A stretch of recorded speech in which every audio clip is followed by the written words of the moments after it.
seminar for ministers on resilience in Christian ministry, how to survive and thrive in the long term in Christian ministry. He's going to be giving that seminar from 2 o'clock till 5 o'clock next Tuesday afternoon over at Moore College in Newtown. We've managed to grab him at midday. So next week at midday on Tuesday for the Pastor's Heart, we'll be talking about how the Christian minister can avoid burnout, a whole lot of things about emotional intelligence, thinking about yourself as well as thinking about others. It's going to be a fascinating discussion next Tuesday afternoon at 2 and then on the podcast afterwards. But this afternoon, we're talking vision.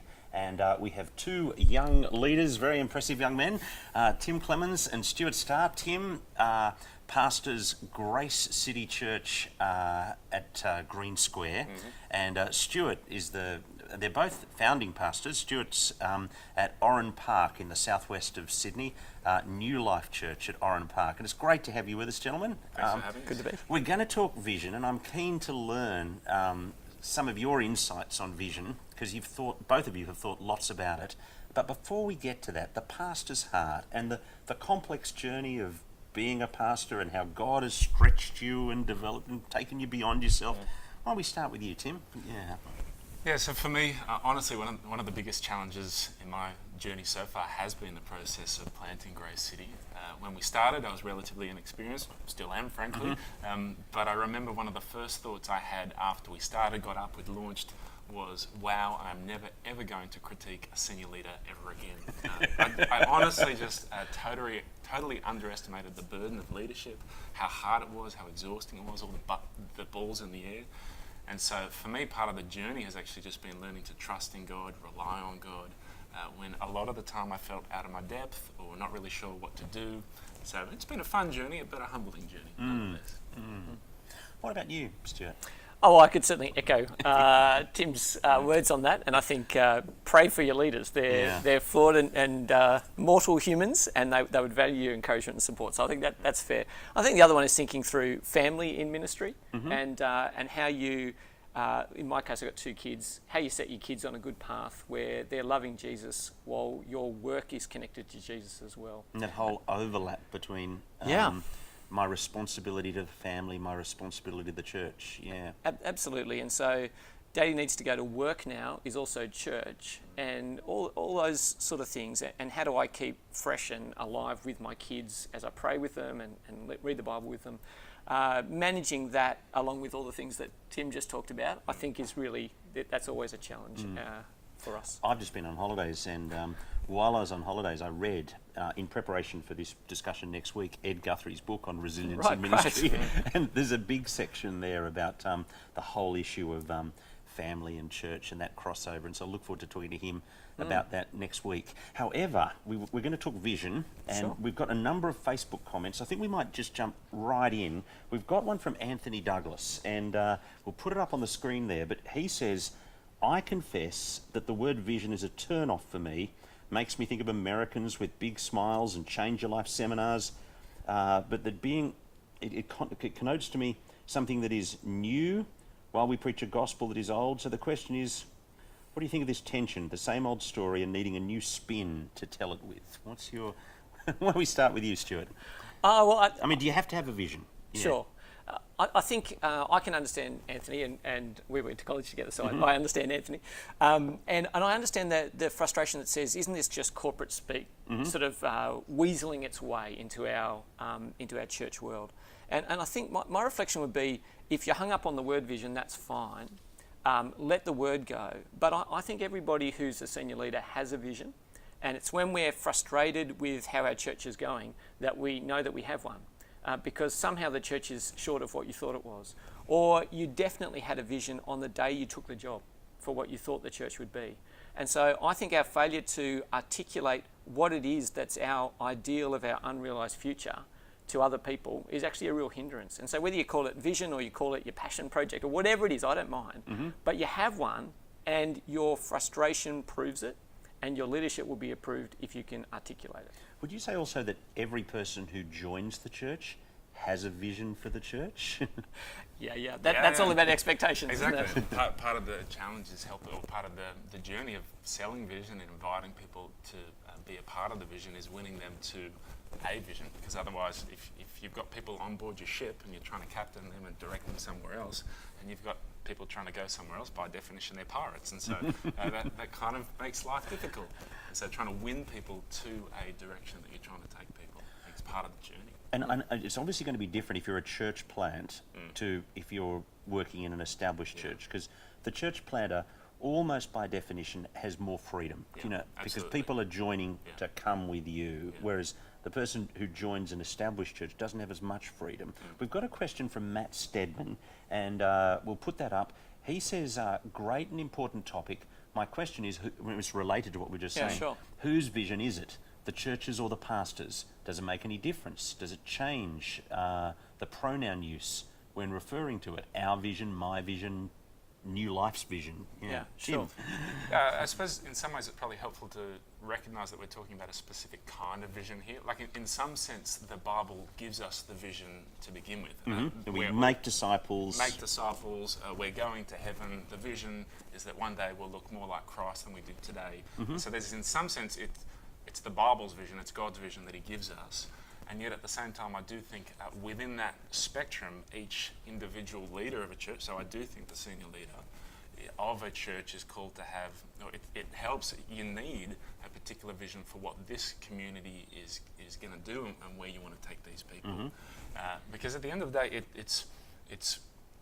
you're called to lead a particular group of people with particular resources in a particular location and a particular point in time. And so therefore, necessarily, the vision that we have at Grace City is going to look different to New Life and Village, etc., etc. So I think it needs to be the senior And leader's it's vision. partly the location, partly the consultation location, with others. partly the personalities, you're saying. Yeah, that's right. That's right. So it's going to be unique from church to church. It just has to be, necessarily. But what about, Matt's question was really my vision as a leader or our vision as a group. So I think that's a case of, I do believe it's the senior leader needs to, in some sense, come up with a vision. So this, for me, was brought home to me when we first tried to start church. There were, before we started, there were 10 of us in a room, and I said, all right, guys, so what do you think the vision should be? Someone said to me, Tim, I think that's your job. And he's right. He said, why don't you go away and do some thinking, come up, bring it back, and we can refine it. And I think that's where it needs to be. Senior leader says, I think this is where we want to go. Help me improve it. Make it our vision. At the moment, it's mine. But if it only remains mine, we're not going to get anywhere. Yeah, you'll just be walking on the park in your own. Exactly. Yeah. We need to get on board with this together so that we can pursue it. Stuart? Yeah, I think the language has to be authentically of the leader. It needs to ring true with the congregation. So if it doesn't resonate in the congregation, it's nobody's vision. But if it's not the leader's vision and not the leader's language, then in the end, it'll die on a shelf in a book somewhere that looks really pretty, that is absolutely irrelevant to the daily run of the church.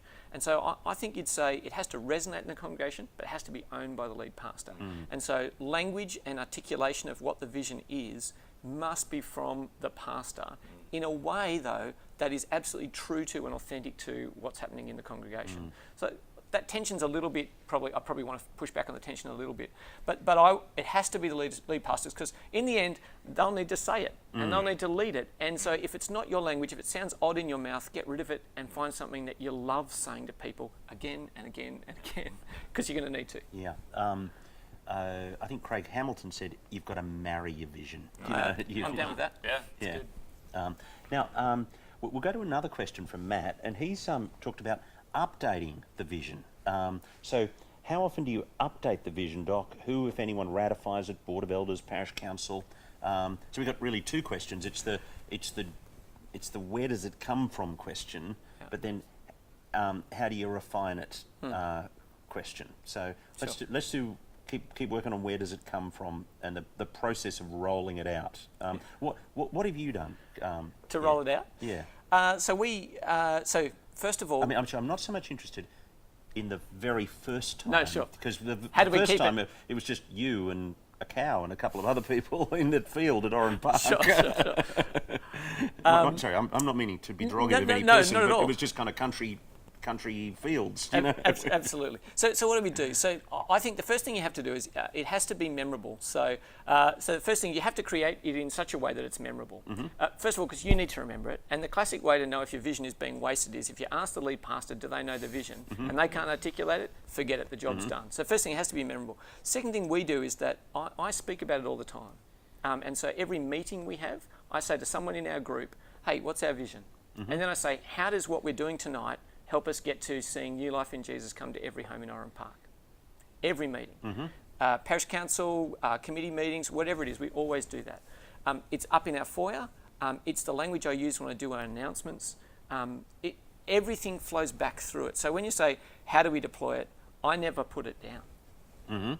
And I think that's part of the key to how it'll stay alive in the life of your church. But how often do you ratify it? Well, I'm 6 years in, and so I haven't had to redo it again recently. Well, I guess though, there's ratify it. I mean, we've got a big picture of where we're going. Sure. But you're always tweaking it, and you're thinking, well, what do we do this year? What do we do next year? Sure.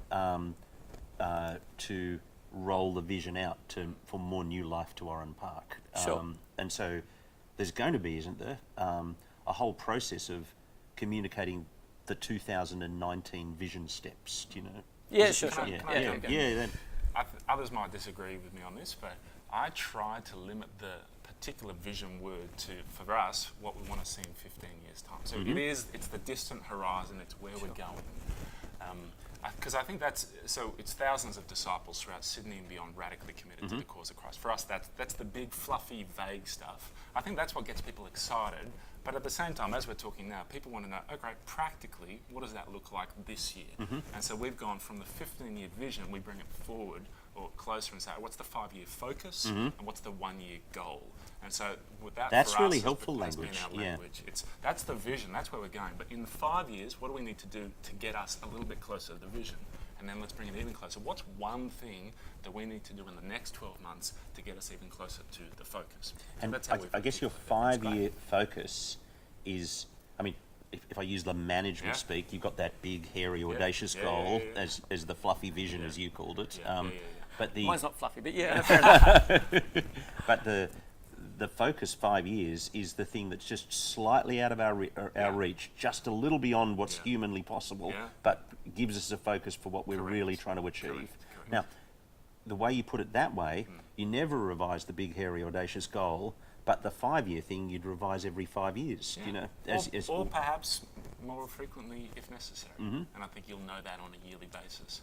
Is this still the right direction to go in order to be pursuing the vision or not? Let's move to goals then. I mean, the programs, the plans for 2019. How do you go through the process of coming up with those, what you're planning to do over the next 12 months, what staff you're going to put on, what new thing you're going to start, what thing you're going to close down? Yeah, I think that's really good. So I think somewhere on the... Because we've got a question, we've got a question from Mike Hasty. How do you do goals well? Practically and theologically, church vision can often be ethereal, which doesn't work in the typical way that an organisation works. So we're right on that issue, So vision, mission is the how do you see the vision come about. So ours is new life in every home. The mission is to give and live the message of new life. So we want to give the message of new life, and we want to live new life for Jesus. Underneath that, and this is sort of following your strategy, underneath that we have a set of strategic priorities that help us give the message of new life, live new life for Jesus, and support the task of giving and living. So I've got 6 strategic priorities, and then we just go and load up actions that will help us do those priorities, that will help us achieve our mission, which is helping us achieve our vision. So it kind of steps down like that. And so those upper ones will stay the same, and each year we'll sit in and go, what are our tactics? How do we pull off our strategic priorities this year in order to achieve our mission, to see our vision realised? Does that make sense? Did you follow that? I got lost a little bit. I'm glad you got confused. I think it makes sense, but I'm lost. If I had my PowerPoint with me, you'll Strategic planning is hard, right? But well, maybe let me just make it a bit more concrete. Yeah, sure. For us, I'll just tell you what we do, and then you can tell me how we should do it. That's what I'm looking for. We are we have that focal point, we have the big goal, but we're just now, and what are we now, April? So we're just starting to think, well, how's everything gone so far this year with all the new things we started? And we've worked out, okay, we've gone up this percentage in attendance and that kind of thing, and so we're feeling a bit more emboldened about stretching for next year. And so we're going through a process. We haven't really started, but we're just, I guess in the staff's mind, it's just starting to formulate in our thinking, what'll we do next year? And then by July, we'll have kind of got some concrete plans which we'll be taking to the parish council. That'll be pretty clear. That'll be rolled out to all the leaders September, and then there's a 5-6 week process of rolling it out to the church and asking people to get prayerfully, financially on board in fourth term. Yeah. So how do you guys do that? Similar kind of thing, I think, in some ways. For us, we have a staff conference around August. That's where we look back on the last 12 months, look forward to the next 12 months, and together go, how are we going? If we change nothing else, what are the one or two things that if we focus our attention here, carrying on business as usual, but if we focus our attention here, we might see the greatest results. And so I think if you're trying to do too many things, it just gets confusing and busy. But if you can focus on one or two things that we can try and do in the next 12 months, that helps. And then take that, all right, what does that mean for budget? Okay, let's start working on that. And we, around October, have a vision series where we'll put together an annual report on the year, say this is where we want it to go, this is what it looks like, and try and encourage people to buy in and pledge for that over the year. I've got in my hand the Grace City Church annual report. It's the 2017 one. It's a very impressive document. And we will I have put a very talented brother-in-law. and we know, looking at you and I, we can work out where Grace City is and where Grace City is going from this document. So you've got both what's happened so far and then your key priorities for here's what we're focused on next year. So they're kind of departments as well as the overall church vision goal. We'll put the link to the PDF of this on so that other people can learn from that. But and just got testimonies. Now, you obviously give that to the congregation, but do you just expect them to read it for 20 minutes each or half an hour each? Or how do you actually engage people in that? We actually, believe it or not, we do have one of our community groups, our growth groups, whatever you want to call them, the week after we hand them out, where we expect people and encourage people to read them in advance, and then we pray through it. So it's not a process of let's all read it. The assumption is you've read it, and then let's pray for the priorities that have been articulated and share, how do people feel about this? Maybe we need to change something because we got it wrong. All of those sorts of things. Stuart? Yeah, so I like your timeline, Dominic. That looks similar to ours, so that's not very different. I don't think I'm very controversial. No, I don't think so either. So, so we have a vision series in fourth term, and we sort of we preach clearly that we want to be raising faith, and we want to be pointing towards our vision and values. And then we say, and here's the particulars for this year. So we'll have a particular Vision Sunday where we'll get the church together, we'll have a big barbecue together, and we'll say this is what we're seeing for the year ahead. And that will be articulating those sort of goals that I think both of you guys are talking about. Let's just go to another comment from Mike Hasty. He said, how do you set up the process to get input and yet not be run by consensus? Talk to us about that tension. Yeah, I think that's great. I can tell you, I guess we try and stay consultative. So parish council, we're in an Anglican system, so our parish council is representative of our congregation. And we'll be talking to ministry leaders as staff team. We talk to our parish council, and we invite them to talk with others as we do this process. So I think everybody doesn't get a vote, but everyone has a voice. Tim? A practical example is, for us, our big goal was let's start or transition church to a second congregation. That was where we wanted to go, but we wanted to get input because that's going to impact everybody. So what time do people think would work? Some of those sorts of things. So we did sort of focus groups, had people in my home, met with the community group leaders. So try to give buy-in to some of the key stakeholders in that sense. We didn't do it perfectly, but that was how we attempted. And actually, there are some decisions you want to take out to everyone, and there are some decisions, here, for example, remember when we got new chairs? Just Now, make the call. well, no, don't make the call. I'm saying, actually, personally, I don't care which chair we get. I just want everyone to be happy. So we got 6 chairs on a Sunday morning. We got people to sit in them, and we got people to put in voting slips. You know, and it became absolutely clear, based on the vote, which was the most comfortable chair. And if the decision was wrong, it wasn't my fault. It was we made it together. Yeah. You know, I mean, that's a very clear take the decision to everyone thing. Whereas there are some decisions, and I guess that they're more the ones that are closer to the gospel issue decisions that I'd want to hold closer to my hand. Do you know? Yeah. So consultation but not consensus would be the thing. I think we just did we're in the process of transitioning to a second morning service as well, and we've given everybody a voting slip with a variety of different times on it, and then we fed that back to them. So we got all that data, fed it back to them, said here's going to be the issues with those times. If we had to change them in either direction to take into account these issues, having heard from a variety of ministries about what the challenges were going to be, here's a new set, go and vote on them again. And so I think there absolutely is places and times where you want to get everybody to feel that they've had a chance to make a real contribution. And there'll be other things that are operating at a strategic level that you just go, I've got a representative group here that are all empowered to be leaders of our congregation. We can make a decision here and we'll keep communicating transparently beyond this group. But you're empowered as a group here to make these sort of decisions without having to ask everybody. Agreed. Another one we've got from Mike Hasty. He's saying, I'm guessing that visioners should be ready to see people leave. By clarifying a direction more than simply being the church, it might actually clarify a direction that people aren't on board with, assuming it's a direction that would seek more growth. What's your take on that? Yeah, I mean, I think in some ways I touched on it before about the whole pirate idea. We as a church, I think one of the crucial parts of vision casting is making sure that people who, so for us we're a church plant, so people have, as they jump on board, they're jumping on board what the vision actually is. And so for us we've got a membership course, and that's our opportunity to say, hey, here's who we are, here's where we're going.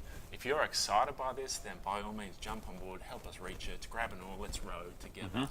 If you're not excited by that, that's okay. Let us help you find another church, or maybe can we sit down and talk through some of the challenges that we've got with this. So I do think having a clear destination helps in some ways people either opt in or out, rather than just not being really clear and surprised when you start telling people we're going somewhere. Oh, I think that's absolutely right. And we do a similar thing. We do a partnership course, and the process there is to set forth very clearly our vision and values. And we're inviting people to join us in partnership in the gospel. And I say to people lovingly, if this doesn't excite you, please go find a church whose vision and values excite you, because you'll make a much better and more joyful contribution there. And I don't want to see anyone leave, right? So that's not what we're trying to do. But I want to set it forth so clearly that people go, yeah, that's it. I want to join in that. And that opt-in, that I'm in moment for people as they become partners in our church is so significant to setting forth this sense that there is a we and that we are heading in a particular direction. I think it's also when you call people to really get behind a vision, it asks them the question, is Jesus really your Lord? You know, and for some, Jesus won't be their Lord and they won't be with you. But there's not just direction, there's the spiritual.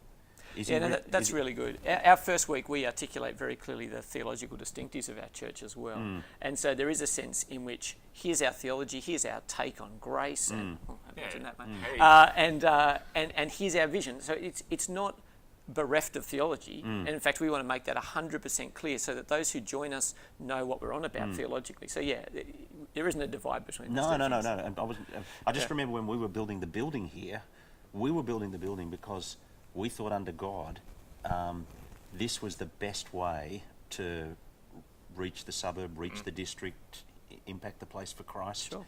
And we had a guy who was part of our thing who was really the main dissenter, at the time. And but actually it was a spiritual issue rather than a disagreement of whether or not we needed a building. Sure. We got another one. Brett Hall, Can you differentiate, we might have done this, the different language attached to goal setting, what it's trying to capture, how it's used, vision, mission, strategy, tactics? You know? There's a lot of confusion around this. I see a lot. I think vision is a picture of your preferred future. Mission is how we'll get to it. And then strategy is what are the tactical steps? What are the practical things that we'll do to make that happen? Sounds good. Alison Shiner, when it comes to a church's vision, I'm more interested in the how than the what. Do you recommend having a strategy document to detail the how to help engage the who, the people? Yeah. Absolutely. We have one of those. Which really what you've done. I suppose done in here. many ways it is. Yeah. Oh, and that combines a bunch of things. Yeah, I mean, I'm presuming you've got this document, but then actually within your staff team, there's a whole lot of Google Docs where it's not as pretty as this. Don't you worry about that. We have an A4, which is your guide to giving and living the message of new life. And it articulates exactly the how. So we want to help you know how to give the message of new life. And we have 4 steps for doing that: connect, care, communicate, lead people to commit. So that's a how. And then when we say we want to live the message of new life, we talk about being faithful, adventurous, compassionate, and enduring. And that's all about the how. So we're really big on the how. How do you go through the process of working out what is a reasonable next tactic and what's just too ambitious? Can I jump in? Go for gold. I got a bunch of favourite sayings. If you aim at nothing, you'll hit it every time. Yep. So I'd always rather aim for the stars and fall short, hit the moon, than just not bother trying. The second phrase, a mentor of mine once said, Tim, $10 visions don't get $1 million outcomes. And so he goes, imagine, we'll get there, I promise. He goes, imagine that you've got 10 minutes to raise $10. What do? Sell my shirt, busk, beg, something like that. And he goes, okay, do you reckon you can get $1 million with that strategy? I said, of course not. He goes, that's right, because you don't get $1 million outcomes from $10 visions. So I want to always say, go as big as you can, go big or go home. However, I do think you probably need to tailor that to the context in which you're ministering. So for us as a church, when we were setting up vision, it was always we're a bunch of idealistic people with a blank slate, and it's the very beginning. So the world's your oyster. If I were coming to a church which had already been established for a couple of years, or I'd been there and now we were just starting about thinking, okay, what should our vision be? I think I would taper it back quite significantly and go, all right, let's just think 5 years, not 15. Or what's something that gives people a bit of a stretch that God actually needs to turn up for in order for us to achieve this, but people don't nod their heads and secretly roll their eyes at. Yeah, absolutely. So visions... Yes, I think when you're younger and you're starting out, you can be the wild dreamer more. Yeah. I think your vision scope is connected to trust in your leadership. Yeah. And so it's very easy to paint a wall and say that's our future. There's our beautiful picture. But if you don't have any credibility amongst your congregation that they think that that's in any way connected to reality. So I'd say scale it back at the start in terms of you need to trust me. So let's change the seats, Dominic. And and we'll tell you why, because it's really important for us to be a welcoming space. And once you've got some runs on the board, the ability to lift the vision up and go, I've got some credibility as a leadership, we've got some runs on the board, you trust that I can say something and we can pull it off. What would we say that now orientates us collectively for a much bigger horizon? So I think the person who drops in with no credibility and no knowledge and says that's our vision will just be standing on their own. And so I think it's a cumulative part of your leadership, and that with that runs on the board, you can then start to say, hey, we've done some stuff together. Let's really reach and see God. It's a bit like growing in your faith, I think. Okay. How do you actually ask people for commitment, and how do you track commitment? So we... so we're talking money, really. Yeah, sure. So, well, at New Life, we say you're free to be our guest until you choose to be our partner. Okay, so come sit here, spend as much time as you want sitting in a pew, enjoying the ministry and participating in the life of the church. When you put your hand up and say, I'm willing to be a partner, then we're going to encourage you to go through our partnership course. And at the end of that, we're going to ask you to think about your time, your talents and your treasure. So how you use your time, what skills and gifts you have, and then the finances that you have as well. And when we say that, we're going to say we've got a high bar for what we expect of you. But because you've chosen to join us in that, because you see what the vision is, there's much more likelihood that you'll be generous in all three of those areas. So we're very intentional about doing that at New Life. Yeah, we invite once a year, we invite our members to consider pledging. Not all of our members partake in that. It is a voluntary thing, but people say, in the next year, next 12 months, here's what we financially could contribute prayerfully. So we do that. And then over the course of the year, we'll track. They said they'd give this much. How are they going? Are they ahead? Are they behind? We give people an opportunity to opt out of that follow-up communication. But the assumption is if you pledge, we're not going to come chasing you because situations change, but there is a degree of accountability. If you've said you're going to offer this much, we're going to actually make plans with that in mind. And so we'd love to know if that's going to change. And so oftentimes if people haven't met their pledges, it's because they forgot or the bank transaction didn't go through, or all that sort of stuff. When we did that for the first time, we'd rolled out the pledge idea in September, October, November, December. We started it at the beginning of the year, and I was sitting around in the parish council meeting in March, and we just all got our emails which said, Dominic, you pledged X, well, thanks for Y, that means you're actually tracking at Z short. And and the parish council were basically, almost all of us had got an email telling us we were the most on board with this system because we'd decided to do it, but we all thought we were being more generous than we actually were. Just when you tracked it. But when the tracking started, and it's actually by introducing that system and then by doing the tracking, it's actually meant budgeting is not just cross your fingers and step off a cliff. That's exactly the difference. I don't know any church that's gone into a pledge system that would just go back into the kind of cross your fingers kind of mentality. I honestly don't know how you do it. And the thing with all this, I think you can, just so we're clear on it, I think you can be a church without a vision. I think you can be a church without a partnership or membership approach. I think you can be a church without pledging. And that will be fine. The challenge will be, do you have any ambition to move it forward? And if you do, organising along some of the lines that we're talking about will assist you in stretching to do something that won't be the outcome that happened last year. And so I think in some sense, these things are connected to some sort of hopefully gospel-orientated ambition, and they are useful tools to orientate and organise a group of people for more than the average. So I think you can definitely do without all of it. But they're helpful if you want to do something a little bit bigger than just, the status quo. Stay where you are. Yeah, that's right. What about, just one last question, in terms of the pastor or the pastoral staff knowing how much people give, because that's a contentious issue out there. Sure. And really we're from a tribe where the pastor hasn't known that information. Do you know, what have you been your thoughts on that issue? Do you want to go first? Yeah, and I don't think there's a right or wrong answer. I think for some people it's right, or it might be right. For others it might definitely be wrong. So if someone knows at their heart, and we can all deceive ourselves, if someone knows that, now that I know someone's details and how much they're giving, I might favour them, that opens up you to a world of pain. However, there are some benefits in knowing, and so we let people know that myself and our finance team will know, and so we are right up front about that in our communication with the pledging and all those sorts of things. That carries with it its own temptations, which obviously I need to work through and make sure I'm not favouring certain people. But we think that there are more benefits in knowing. Plus, it is ultimately it's a discipleship issue. So where your treasure is, there your heart will be also. And so it just opens up the opportunity to have discipleship conversations. Whereas if you don't know, there's no way of kind of getting into those conversations. Or at least they're much harder. What have you done, Stu? Yeah, so we gatekeep it pretty strongly. So I get the pledge form back from people and I hand it to our treasurer, and we pray together to ask God to guard our hearts against any of the temptations that Tim talked about. I try not to pay any attention to it at all, but I want to be able to talk to people about money generally, and I don't really want to be recalling the number that they had on a piece of paper.